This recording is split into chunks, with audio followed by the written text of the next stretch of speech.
Como um dos homens mais ricos do Brasil conseguiu destruir um patrimônio de 30 bilhões de dólares em apenas um ano e ainda conseguiu ser preso no fim do processo.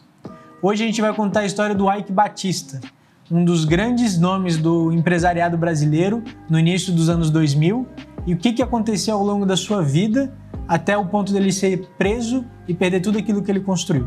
Meu nome é Gabriel, eu sou planejador financeiro na Rio Claro e um dos sócios daqui da empresa, e hoje a gente vai contar um pouquinho da história do Eike Batista e como foi toda essa sua trajetória ao longo dos últimos 15, 20 anos.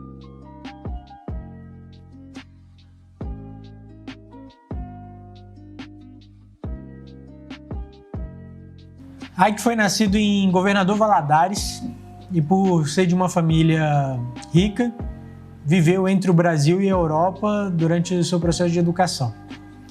Muito novo e muito ambicioso, com 23 anos, foi para a Amazônia explorar ouro e montou seu primeiro negócio na área de mineração.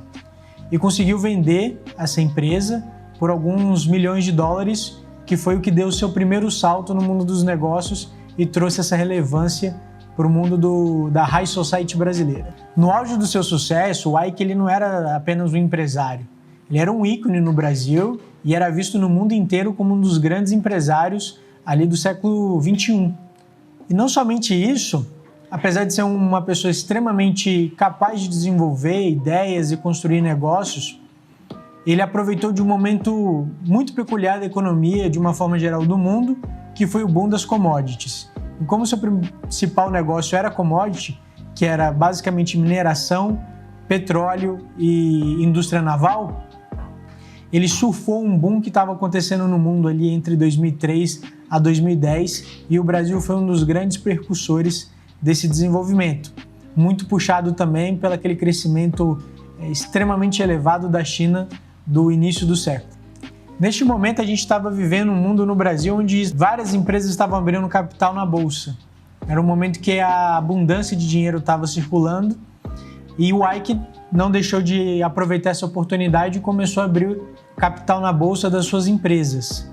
A que ficou mais famosa foi a OGX, que foi uma empresa que prometia uma capacidade de extração de petróleo absurda na Bacia de Santos. E boa parte do que aconteceu ainda nem era 100% operacional, ou seja, a empresa não estava extraindo ainda petróleo e o que se tinha eram os estudos que propunham uma possibilidade grande de se fazer dinheiro ali. E dessa forma ele conseguiu captar muito dinheiro e a valorização das suas empresas foi gigantesca. E foi assim que ele chegou nos seus primeiros bilhões de dólares e foi ganhando essa notoriedade dentro do mundo dos negócios, olhando para o Brasil e para o mundo. No centro dessa euforia, Eike soube de uma forma muito singular, não apenas capitalizar, mas também promover de uma forma muito ímpar todos os seus empreendimentos.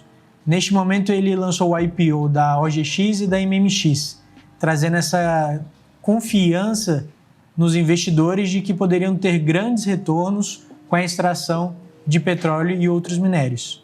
Porém, nem tudo saiu como planejado. Então, dos vários estudos e promessas que foram feitas, muitas delas eram quase inviáveis ou impossíveis de serem cumpridas. E nesse momento, a desconfiança dos investidores fez com que as ações das empresas caíssem de forma vertiginosa. Ou seja, quando a gente está falando de investimento, a gente precisa ter muita noção dos fundamentos por trás daquilo. Olhando nesse case do Eike Batista, o que a gente viu eram mais promessas do que, de fato, fundamentos por trás da empresa. Ou seja, toda a tese ela era muito frágil e facilmente abalada. Nem tudo que reluz é ouro. Então as empresas começaram a não entregar aquilo que elas estavam prometendo.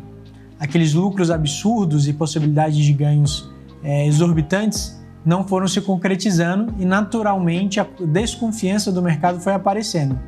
Então os lucros se transformaram em dívidas que foram crescendo ao longo do tempo, que culminaram naturalmente na liquidação dos ativos e eventualmente na recuperação judicial das empresas. A gota d'água para ceifar o resto do patrimônio foi o indiciamento dele na Operação Lava Jato por ter pago propina para o governador do Rio de Janeiro na época, Sérgio Cabral. No fim da história, qual é a moral que a gente pode tirar de tudo isso? Risco. Na vida a gente acaba se expondo a vários riscos, mas a gente tem que, no momento de construir uma carteira ou de investir numa empresa, a gente tem que olhar para os fundamentos dessa empresa e não para as promessas que são feitas. É o que de fato que é palpável, que a gente consegue tocar e não só ficar no mundo da imaginação. Que foi o que aconteceu e onde vários investidores perderam muito dinheiro por não terem prestado atenção nos fundamentos e ficaram ali na ambição e na ganância de ganhar com base nas promessas que foram feitas. O que a gente consegue tirar de lição dessa história toda? Que diversificação é extremamente importante quando a gente fala de construção de patrimônio no longo prazo. Não adianta a gente concentrar dinheiro em empresas e ativos baseados simplesmente em promessas. A gente precisa olhar para esses fundamentos e saber se esses negócios são de fato sólidos. Mesmo sendo sólidos, a gente precisa diversificar o nosso patrimônio em vários negócios sólidos para que de fato a gente consiga construir patrimônio no médio e longo prazo. Não existe promessa de curto prazo que faça sentido e que seja realista.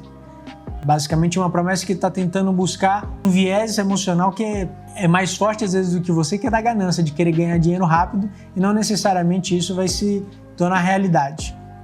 Então, se você quiser aprender a investir, ter uma empresa ali que está do seu lado para te ajudar a tomar decisões financeiras, escolhendo bons ativos para que você possa construir seu patrimônio de uma forma sustentável no médio e longo prazo, clica aqui abaixo para marcar uma conversa com um dos nossos especialistas e tirar suas dúvidas.